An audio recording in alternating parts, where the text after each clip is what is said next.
Hello, welcome to Cohesion Intervention YouTube channel. I'm Rebecca Bullion. Today I'd like to discuss a topic that may be relevant to a lot of you watching this video. I do get a lot of calls from parents whose usually adult children struggling with a drug problem, usually drugs more than alcohol, and they've gone round and round in circles with trying to do something about the problem, and sometimes those are not successful efforts, and the person's gone in and out of treatment, and they want to try counseling as an option instead of going into recovery, which means going to some kind of 12-step meetings or treatment and a combination of things that work on the recovery road. Counseling can be helpful, but where it's not helpful is when a person says, okay, mom, dad, I need help, but I'm going to go to counseling instead of treatment. It takes somebody that's really motivated and who already understands 12-step and has done that. Counseling might help them get back on the road, just to kind of talk about what went wrong and why did I relapse and what else is going on emotionally underneath the surface that's causing this.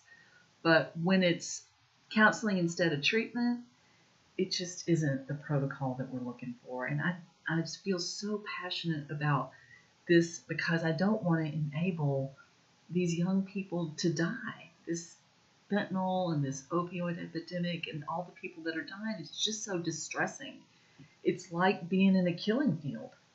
And I want to be part of the solution. So when parents call and they say, hey, I'd like to send my kid to counseling, I usually tell them this is what we need to do. We need to meet together as a family first and just lay it all out, what's going on. Let's talk about some history.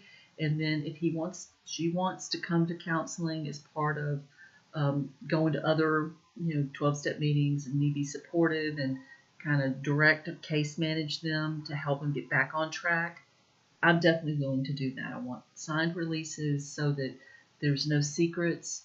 When all of that starts to come out, as far as the no secrets, and this is how my role looks, sometimes the identified patient wants to back out because they really didn't want their parents to be part of the process. But if the parents are the ones that are financing so many DUIs or lawyer fees or mistakes or joblessness and being manipulated, they've been hijacked too. They're part of this as well. And when you send somebody to counseling that's an adult, that person has to sign the releases for the parents to know what's going on. And if they don't, or they limit it, like saying, okay, I don't want you to tell my parents that I'm using this heavy drug. They're not suicidal. There's no duty to warn. They're not homicidal. And they're just, doing addictive behavior, which, can quickly kill them. And so that's a real trap for a therapist to be in. I would rather function as an interventionist or just a supportive counselor with this system that I'm laying out, which is open releases, family meetings, and shared family recovery. So that's just what I wanted to talk about today to try to help you guys that are struggling with what about this counseling option. And please don't be afraid to do something that's a little more treatment than your identified patient is asking for right now. Feel free to call me. We'll consult about it. My number is 615-414-2995. Have a great day. Visit my website, cohesiontn.com. Take care.